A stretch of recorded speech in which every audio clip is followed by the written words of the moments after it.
Night, little Bobby. Sleep well, okay? Daddy's got some work to do. Oh, want to hear a bedtime story? Okay, I'll tell you a little bedtime story. Let me tell you a little story from my life, my childhood. Maybe you can learn a thing or two from it. So I was using the Grinder app a couple years ago, right? I was quite kind of adventurous. I was in Kansas City. That's my first time ever being in Kansas City. So I was like, let me look up on Grinder. There might be some crazy shit popping up here. It's worth a shot. I decided to boot up the app, and I get hit up instantly by this one guy, and he looked okay. I was like, okay, let's give it a shot. Fuck it. You know what I had to lose? I come to realize I have a lot to lose in this scenario. I get Uber to his house because I didn't have a car. My friend actually dropped me off there because I had a flight in the morning. And it was about 8 p.m. I arrived to the apartment and I knock on the door. Nothing. It was left ajar, though, slightly open. Knocked again. Nothing. But it was open. Didn't hear it come in or anything. But my horny, fucked up brain decided, you know what? I think I'm on something here. So I enter, and at this point, I could have easily just been shot and killed. Easily would have been just shot and fucking destroyed. I wouldn't be here. You wouldn't be here, my child. You wouldn't be here either.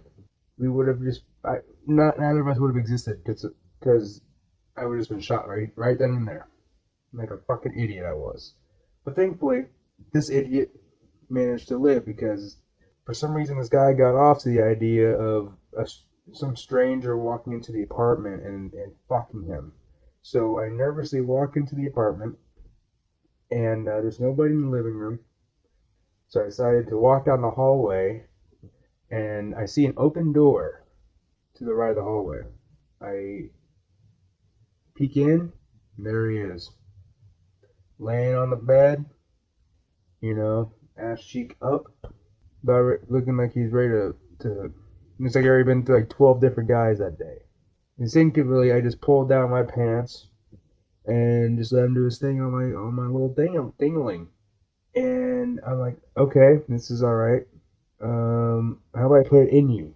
Hit it from the back a little bit for the one time. He agrees.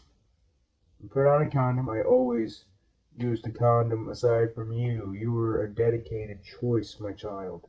I love you for that. I begin to put on my condom and I slip it in. And the first thing I said to him was, "You feel warm." Now I said that because I have never felt something mushy when I had sex. And that feeling of mushy brought about something in my head. Made me realize that I need to abort now. I had to get the fuck out of this fucking town soon. So I pulled out my dick. After one thrust in, I pull it out and it's covered in fucking shit. Thank the Lord, every fucking day of my life, child, that I had a condom on, or I would have had shit on my cock. But thankfully, I had the rubber. That rubber protected me. So I took out the condom, and I was trying to think, okay, I'm incredibly turned off right now. There was shit on my cock. How do I excuse myself in this scenario? And I did the unthinkable. I put my dick in his mouth, and I pretended to come. I did that noise, and pulled up my pants, said thank you for the sex, and I bolted out of there, got an Uber, and left. And that was possibly one of the worst sexual experiences I think anybody could ever have had. And hope you enjoy the story, child. Remember, you have school in the morning.